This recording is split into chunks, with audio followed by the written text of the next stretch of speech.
राज्य में 2026 में विधानसभा चुनाव को लेकर सरगर्मी काफी तेज हो गई है। बता दें कि सत्तारूढ़ पार्टी और विपक्ष के बीच फर्जी मतदाताओं के मुद्दे पर तलवार तनी हुई है। मालूम हो कि हाल ही में दक्षिण 24 परगना के सागर विधानसभा क्षेत्र के रामकरछार ग्राम पंचायत की मतदाता सूची को लेकर राजनीति काफी गर्मा गई थी। वहीं सत्ता और विपक्ष एक दूसरे पर फर्जी मतदाता सूची के मुद्दे को लेकर आरोप लगा रहे हैं। अब राज्य की मुख्यमंत्री ममता बनर्जी के निर्देश के बाद सुंदरवन विकास मंत्री और सागर विधायक बंकिम चंद्र हाजरा फर्जी मतदाताओं की तलाश के मैदान में उतर गए हैं। आपको बता दें कि तृणमूल कांग्रेस के कार्यकर्ताओं और समर्थकों के साथ राज्य के सुंदरवन विकास मंत्री ने फर्जी मतदाताओं की तलाश में सागर विधानसभा के रामकरछार ग्राम पंचायत के खान साहेब आबाद समेत कई गाँव में घर घर जाकर मतदाता सूची की जाँच की है। वहीं मंत्री ने गंगा सागर के रामकरछार ग्राम पंचायत के खान साहेबाबाद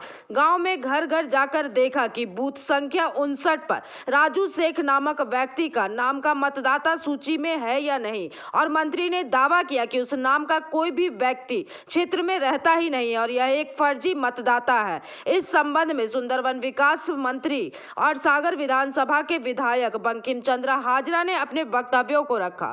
देखो ना, যারা প্রচার করছে তারা সাধারণ মানুষের সাথে তাদের কোনো সংযোগ নেই।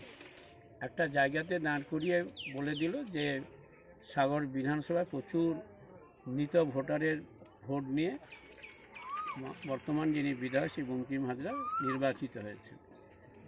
কিন্তু আমি অত্যন্ত দায়িত্ব নিয়ে বলতে পারি যে সাগর বিধানসভার যতদিন ধরে নির্বাচন শুরু হয়েছে প্রক্রিয়া, সাগর বিধানসভা এদিকে আপনারা জানেন যে ৬২ সাল থেকে সাগর বিধানসভা আলাদা হয়েছে। আগে কাকদ্বীপ বিধানসভার অন্তর্ভুক্ত ছিল।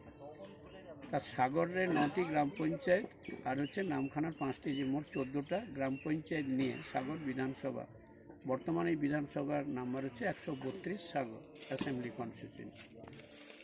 আমি অত্যন্ত দায়িত্ব নিয়ে এইটুকু আপনাকে বলতে পারি যে সাগরের বিধানসভাতে কখনো কোনো ছাপ্পা ভোট হয় না, কোনোভাবে কোনো ছাপ্পা ভোট হয় না এবং কোনো বুথ জাম করা হয় না। মানুষ তার গণতান্ত্রিক অধিকার তারা দেখুন, যে সমস্যাটা নিয়ে ভারতীয় জনতা পার্টির নেতৃত্বরা প্রচার করছে, তারা নিজেরাই জানে না যে এই বুথ যেটা 59 নম্বর বুথ, বর্তমানে এই বুথটা হচ্ছে 60 নম্বর বুথ। এই 59 নম্বর বুথ থাকাকালীন যারা মৃত হয়েছিলেন তাদের নাম অলরেডি ডিলিট হয়ে গেছে এবং আমার পাশে বিএলও দাঁড়িয়ে আছে।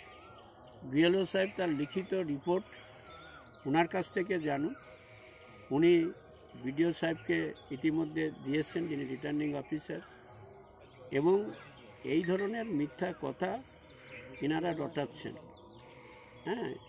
এইভাবে মিথ্যা কথা বলে মানুষের ভোট পাওয়া যাবে না। কারণ মানুষের পাশে যারা থাকে না, মানুষের আপদে বিপদে যারা থাকে না, তারা এই ধরনের মিথ্যা অপপ্রচার করে যদি তারা বেঁচে থাকতে চায় তা বেঁচে থাকতে পারে। কিন্তু এখন এই বুথ 59 নম্বর বুথ নয়, এটা এখন 60 নম্বর বুথ। এটা বুথটাও জানে না। 59 নম্বর বুথে কিছু মানুষ মারা গেছিল, প্রায় সেটা 30 থেকে 40-এর কাছাকাছি হতে পারে। আমি মাননীয় বিএলওকে বলবো যদি কাইন্ডলি একটু আপনি বলেন। Bureau report PVTV news. नियमित अपडेट एवं दुनिया भर की ताज़ा खबरों के लिए हमारे फेसबुक पेज को फॉलो एवं यूट्यूब चैनल को सब्सक्राइब करें।